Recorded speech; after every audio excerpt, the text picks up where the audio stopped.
Hi, we are the Campus Refugee Action Collective at Sydney Uni. Today we'll be explaining some of the facts and busting some of the myths surrounding Australia's refugee policy.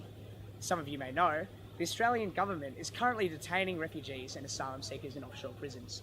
We're going to look at some of the more common misconceptions surrounding their situation and examine what exactly is going on.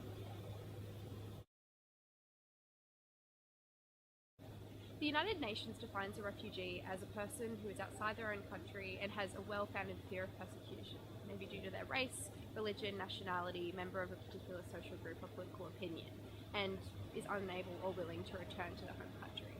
An asylum seeker is similar to a refugee in that they have to flee for those reasons, but they're just someone who hasn't had their refugee claim confirmed yet. The government's justification for their refugee policy is that offshore detention will prevent deaths at sea and deter refugees' arrival by boat. Rather than pour unnecessary money into mistreating desperate asylum seekers, the government could easily ensure the safety of those fleeing persecution using much less resources. Stopping boats does not prevent deaths. It just means that the asylum seekers will be in danger elsewhere, facing persecution. As well as this, the deaths at sea argument is only used as a pretext to justify the brutal treatment of refugees that have arrived safely. In fact, more people have died on Manus Island than have been settled, highlighting the incompetence of the government's solution. The claim that we can't or shouldn't look after refugees because we need to care for poor and homeless Australians as our top priority is really a misdirection of the issue.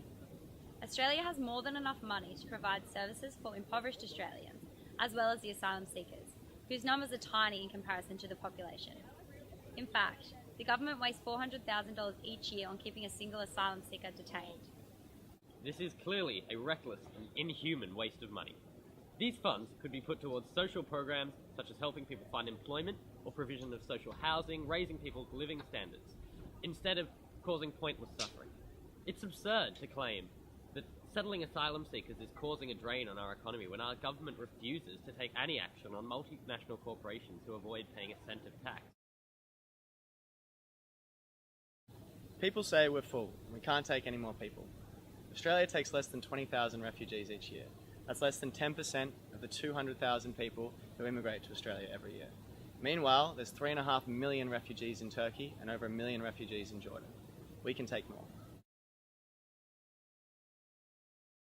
Under the 1951 United Nations Convention for Refugees, Australia has a legal responsibility to provide protection for those escaping the horrors of war and persecution. Ironically, while the refugees themselves are actually not breaking any laws whatsoever, the government is in violation of several international laws and treaties in the process of turning boats back and detaining asylum seekers indefinitely. As mentioned before, asylum seekers who arrive by boat are just as legitimate in their claims as those having an application processed outside of Australia. As well as this, many of those who arrive by boat have no opportunity to submit an application for asylum as they are desperately fleeing persecution. Refugees arriving by boat are some of the most desperate people in the world. Many have to abandon all of their possessions just to escape the country safely. Assuming that these people have the capacity to enter the country by plane or other means is a denial of the plight that these people face. It also highlights the fact that the government only has sympathy for asylum seekers from a middle to high class socio-economic background. This fact was exposed most recently by the phone call between Prime Minister Turnbull and Donald Trump, in which Turnbull suggested that asylum seekers would be settled if they arrived with a tourist visa. This method of entry to the country is extremely costly and would be beyond the means of the majority of asylum seekers.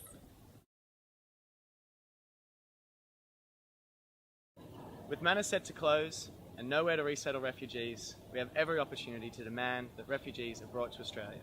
Bring them here. You can get involved on campus with the Campus Refugee Action Collective. You can get involved with your union, Unions for Refugees. You can get involved with the Refugee Action Coalition in the city where you live.